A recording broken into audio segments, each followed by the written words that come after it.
जंग के बीच यूक्रेन ने रूस पर एक और संगीन आरोप लगाया है। यूक्रेन ने आरोप लगाया है कि रूस उसके नागरिकों पर क्लस्टर बम इस्तेमाल कर रहा है। यूक्रेन के दावे कितने सच हैं ये तो पता नहीं, लेकिन अमेरिका और ब्रिटेन उसके समर्थन में उतर आए। दोनों देश रूस पर बर्बरता का आरोप लगा रहे हैं।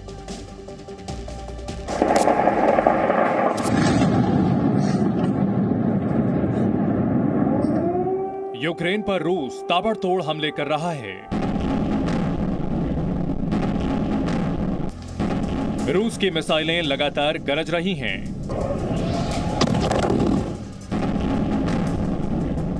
विध्वंसक हथियार भारी तबाही मचा रहे हैं। यूक्रेन के कई शहर मलबे में तब्दील हो गए हैं। रूस की सेना लगातार कीव की तरफ बढ़ रही है। रूस की एयरफोर्स बम बरसा रही है, टारगेट पर निशाना लगा रही है। यूक्रेन काउंटर अटैक कर रहा है, लेकिन पुतिन की सेना भारी पड़ रही है। रूसी एयरफोर्स यूक्रेन के अहम ठिकानों पर सटीक निशाने लगा रही है। इस बीच यूक्रेन ने रूस पर प्रतिबंधित क्लस्टर बमों का इस्तेमाल करने का सनसनीखेज आरोप लगाया है। यूक्रेन ने दावा किया है कि रूसी सैनिकों ने यूक्रेनी शहरों पर क्लस्टर बम बरसाए हैं। इससे पहले यूक्रेन ने रूस पर वैक्यूम बम का इस्तेमाल करने का आरोप लगाया था। यूक्रेन के राष्ट्रपति वोलोदिमीर ज़ेलेंस्की ने रूस पर युद्ध अपराध के आरोप लगाए थे। ज़ेलेंस्की ने कहा था कि रूस पर लगे आरोपों की जांच अंतर्राष्ट्रीय न्यायालय में होनी चाहिए। अब ब्रिटेन ने भी यूक्रेन के सुर में सुर मिलाया है। ब्रिटेन के रक्षा मंत्री बेन वेलिस ने कहा कि वैक्यूम बम और क्लस्टर बम का इस्तेमाल करके रूस ने जेनेवा कन्वेंशन का उल्लंघन किया है। The Russian armed forces has in its arsenal a whole range of horrors that go way beyond capabilities that we would choose to have if you're complying with Geneva Conventions, the thermobaric vacuum bombs, for example, that we see in their inventory, and the way they are used, the cluster munitions that many of our countries have banned. Ukraine के आरोपों के बाद America ने भी vacuum बम के इस्तेमाल पर चिंता जताई है। संयुक्त राष्ट्र में अमेरिकी राजदूत ने कहा कि रूस की बर्बरता दिन पर दिन बढ़ती जा रही है। We are deeply alarmed by daily reports of civilian casualties and of Russia's deployment of weapons such as cluster munitions and thermobarics against cities where innocent people are sheltering. We have seen the images and videos online of Russian forces shelling residential areas and bombing civilian facilities such as hospitals and preschools, and Russia's brutality is getting worse.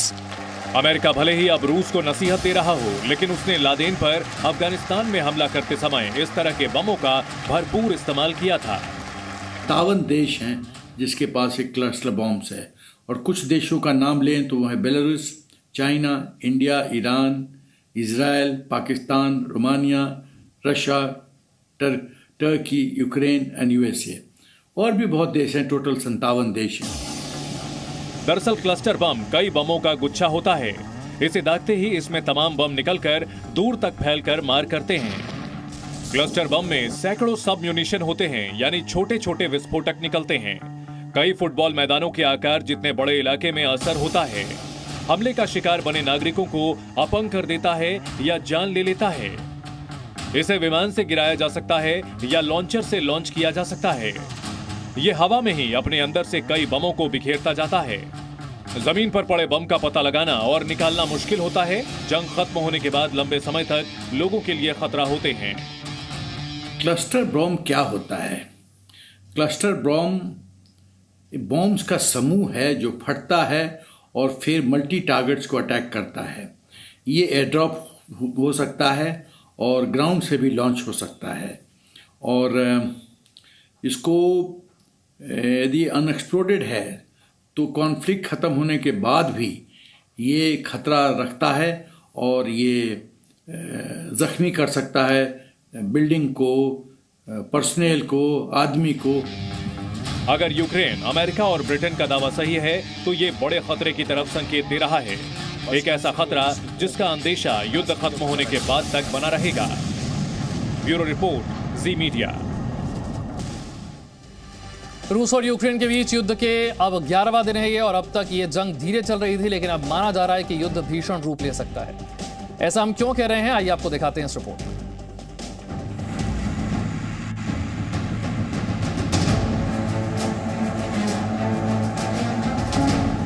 Ukraine की राजधानी Kyiv के पास गरजते Russian tank.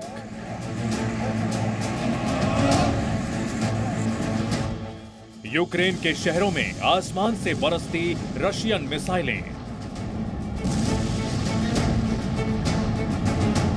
हर तरफ तबाही के मंजर और उस पर यूक्रेन का पलटवार। ये सब देखते देखते 10 दिन हो गए, लेकिन नतीजा नहीं निकला। यूक्रेन का दावा है कि अब तक रूस 500 से ज्यादा मिसाइलें दाग चुका है। 10 दिन में 10 लाख से ज्यादा लोग यूक्रेन छोड़ चुके हैं। वॉर के 10वें दिन रूस ने यूक्रेन के 2 शहर मारियुपोल और वोल्नोवाखा में सीज फायर का ऐलान किया। भारतीय समय के मुताबिक दोपहर 12:30 बजे से सीज फायर है और इसका मकसद है वहां फंसे नागरिकों को सुरक्षित बाहर निकालना। अब आप सोच रहे होंगे कि सीज फायर का मतलब ये तो नहीं हुआ कि अब पुतिन आगे युद्ध रोक सकते हैं। अगर आप ऐसा सोच रहे हैं तो गलत सोच रहे हैं। दरअसल सीज फायर के पीछे पुतिन का अलग प्लान है। सीज फायर के पार प्रचंड प्रहार। कहा जा रहा है कि यूक्रेन में फंसे नागरिकों को सुरक्षित इसलिए निकाला जा रहा है ताकि बमबारी तेज की जा सके, क्योंकि जंग के 10 दिन बीत चुके हैं और रूस के पास उसके प्लान के मुताबिक सिर्फ 5 दिन बचे हैं। देश हित में हमने आपको बताया था कि पुतिन की रणनीति 15 दिनों में जंग जीतने की थी। यूक्रेन ने दावा किया था कि उसे रूस की सेना का सीक्रेट दस्तावेज मिला, जिसमें 15 दिन में पूरे यूक्रेन पर कब्जा करने की बात लिखी थी। रूस के टैक्टिकल ग्रुप की 810वीं बटालियन के दस्तावेज में लिखा था कि जंग 20 फरवरी को शुरू होकर 6 मार्च को खत्म होगी, लेकिन रूस ने जंग की शुरुआत की 24 फरवरी को। दावा किया गया कि शी जिनपिंग को रूस के अटैक प्लान के बारे में पहले से पता था और उन्होंने पुतिन को कहा था कि चीन की राजधानी बीजिंग में विंटर ओलंपिक खत्म होने तक रुक जाएं। विंटर ओलंपिक की ओपनिंग सेरेमनी में पुतिन जिनपिंग से मिलने बीजिंग भी गए थे। अगर 15 दिन में जंग खत्म करने का दावा सही है तो अब यूक्रेन के पास पुतिन के हमले से बचने के लिए सिर्फ 5 दिन हैं। माना जा रहा है कि रूस ने 10 दिनों में जितनी तबाही मचाई है उससे कहीं ज्यादा तबाही अगले 5 दिनों में होगी। पहले से ज्यादा मिसाइलें चलेंगी, पहले से ज्यादा टैंक गोले दागेंगे, कीव पर रॉकेट बरसाए जाएंगे। जब तक ज़ेलेंस्की रूस की पकड़ में नहीं आते, जब तक यूक्रेन सरेंडर नहीं करता, जब तक कीव पर रूस का कब्जा नहीं होता, तब तक जंग रुकेगी नहीं। और ये बात रूस पहले भी कई बार कह चुका है।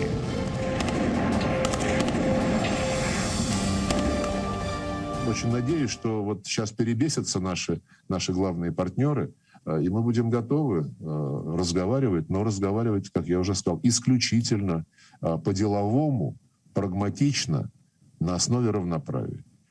Если рассчитывают то, что вот сейчас, после того, что происходит. महाभारत की तरह लड़ रहे पुतिन।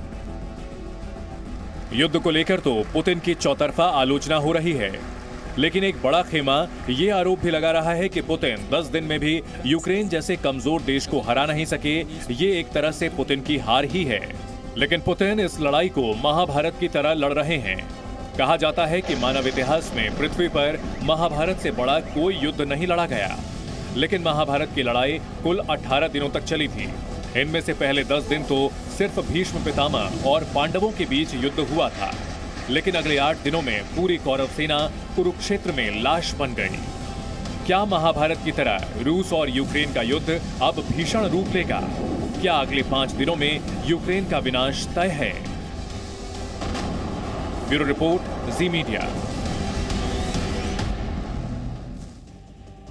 यूक्रेन की मीडिया का दावा है कि यूक्रेनी सेना ने शनिवार को लड़ाई में रूस के 9 फाइटर जेट्स मार गिराए। यही नहीं, यूक्रेनी मीडिया ने उन फाइटर जेट्स की तस्वीरें भी साझा की हैं और कहा है कि ये वो 9 फाइटर जेट्स हैं जिन्हें पिछले 24 घंटे में मार गिराया है। हालांकि इनकी पुष्टि करना बेहद मुश्किल है, लेकिन यूक्रेन और रूस दोनों के अपने अपने दावे हैं। यूक्रेन इस तरह की तस्वीरें जारी कर रहा है और इन तस्वीरों को जारी कर यह बताना चाहता है कि रूस की सेना को कितना जबरदस्त नुकसान यूक्रेन की सेना पहुंचा रही है, चाहे वो पैदल सेना की बात हो या फिर फाइटर जेट्स को मार गिराने की बात हो। ये वो 9 तस्वीरें जो बताती हैं कि रूस के 9 फाइटर जेट्स मार गिराए गए। ये दावा यूक्रेन का है। इसे वेरीफाई करना, इसकी पुष्टि करना यह बेहद मुश्किल है, क्योंकि इस जंग में दोनों देशों के अपने अपने दावे हैं और दोनों देश ये दिखाने की कोशिश कर रहे हैं कि दूसरे देश को वो कितना नुकसान पहुंचा रहे हैं। रूस की सेना बड़े पैमाने पर एयर स्ट्राइक कर रही है, अपने फाइटर जेट्स का इस्तेमाल कर रही है, हेलीकॉप्टर्स का इस्तेमाल कर रही है।